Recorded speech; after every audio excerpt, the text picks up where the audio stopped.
नमस्कार मित्रांनो, मी तरणम शेख स्वागत करते MS24/7 न्यूज मध्ये। आज एक खास आणि आनंदाची बातमी घेऊन आलो आहे। चंद्रपूरच्या हृदयाला आपल्या लाडक्या रामबाग मैदानाला अखेर जीवनदान मिळाले आहे। होय मित्रांनो, खेळाडू आणि नागरिकांच्या एकजुटीने आणि त्यांच्या बुलंद आवाजाने हा हिरवगार निसर्ग वाचला आहे। जिल्हा परिषदेची इमारत आता इथे होणार नाही, हा विजय आहे आपल्या सगळ्यांचा। चला तर मग जाणून घेऊया या लढ्याची आणि विजयाची कहाणी।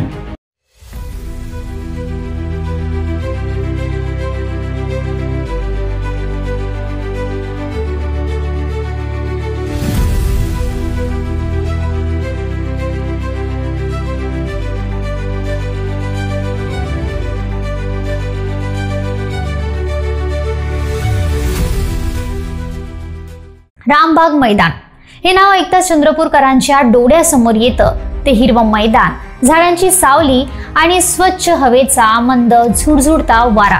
हे मैदान फक्त खेळाचं ठिकाण नाही, तर इथे सकाळ संध्याकाळ फेरफटका मारणाऱ्या नागरिकांचं हसणं, खेळाडूंची मेहनत आणि मुलांचा खेळण्याचा किलबिलाट आहे। पण काही दिवसांपूर्वी या मैदानावर संकट आलं होतं। जिल्हा परिषदेच्या नवीन इमारतीचं बांधकाम इथे होणार होतं, पण खेळाडू आणि नागरिकांनी एकजुटीने हा प्रस्ताव रोखला। मित्रांनो, आठवते काय, जेव्हा रामबाग मैदानावर बांधकामाची बातमी समजली तेव्हा सगळे चंद्रपूरकर एकत्र आले। खेळाडूंनी आपली स्वप्न वाचवण्यासाठी, नागरिकांनी आपला हिरवं निसर्ग जपवण्यासाठी आवाज उठवला। आंदोलन झाली, महापंचायत झाली आणि बिल्डिंग इथे नाही बनू देणार असा नारा बुलंद झाला। हा लढा फक्त मैदानाचा नव्हता, तर आपल्या शहराच्या अस्मितेचा होता, आपल्या मुलांच्या भविष्याचा होता आणि आपल्या निसर्गाच्या रक्षणाचा होता। आणि मग काल जिल्हाधिकारी कार्यालयात एक महत्त्वाची बैठक पार पाडली। या बैठकीत रामबाग मैदान बचाव समितीने आणि नागरिकांनी एक आक्रमक भूमिका मांडली। रामबाग मैदानाला धक्का लावू नका, त्यांनी स्पष्ट शब्दांत सांगितलं।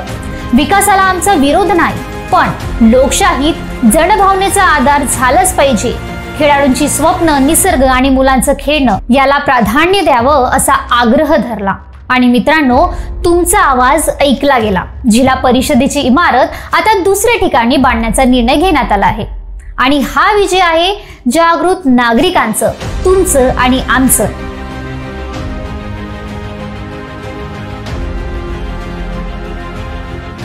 तर सरकारी अधिकाऱ्यांसाठी एक महत्त्वपूर्ण माहिती, इमारतीचा तोडगा तर निघाला, पण तुम्हाला जर तुमच्या कार्यालयासाठी भाड्याने कार हवी असेल तर आकाश टूर्स अँड ट्रॅव्हल्स आहे योग्य चॉईस। होय, तुमच्या प्रवासाला सुलभ आणि किफायतशीर बनवते आकाश टूर्स अँड ट्रॅव्हल्स। तुम्हाला प्रोव्हाइड करते नवीन आणि सुस्थितीत असलेल्या कार्स, प्रत्येक गरजेसाठी योग्य सरकारी कार्यालयांना विशेष सवलत आणि लवचिक भाडे पर्याय, त्वरित बुकिंग आणि अनुभवी ड्रायव्हर्स आणि 24/7 ग्राहक सेवा। तर आजच संपर्क करा प्रोप्रायटर आकाश नामेवार। संपर्क क्रमांक तुम्हाला या व्हिडिओच्या डिस्क्रिप्शन बॉक्स मध्ये मिळून जाईल। तुमच्या सरकारी कार्यालयाच्या प्रवासाला विश्वासू भागीदार म्हणजेच आकाश टूर्स अँड ट्रॅव्हल्स। चला तर मग आपण आपल्या विषयावर परत येऊया। रामबागचा हा विषय बघितले असता अनेक प्रश्न उपस्थित होत आहेत। लोकप्रतिनिधींनी याला पाठिंबा दिला, परंतु खेळाच्या मैदानाची जागा निवडताना याचा पहिलेच जनप्रतिनिधींनी विरोध का केला नाही? त्यांना यापूर्वी याची माहिती का नव्हती आणि त्यांनी आधी कोणतीही कारवाई का केली नाही? असे अनेक प्रश्न उपस्थित होत आहेत। आणि सध्या मीडियाही स्थानिक जनतेपेक्षा लोकप्रतिनिधींचीच प्रशंसा करीत आहे।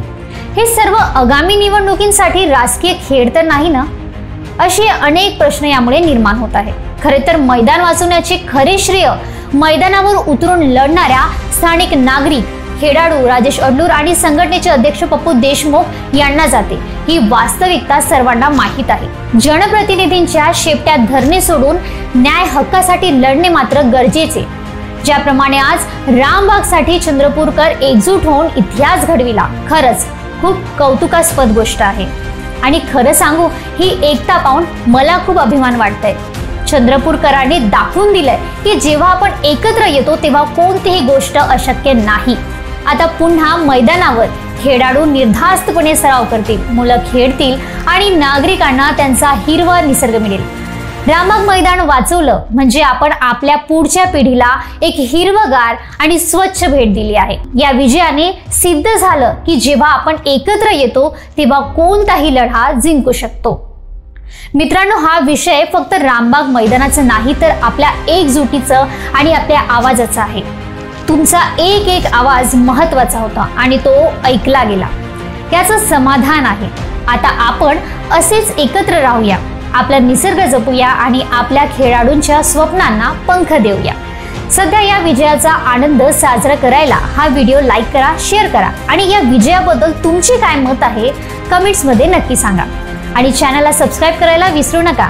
भेटूया पुढच्या व्हिडिओमध्ये, तोपर्यंत जय हिंद, जय चंद्र।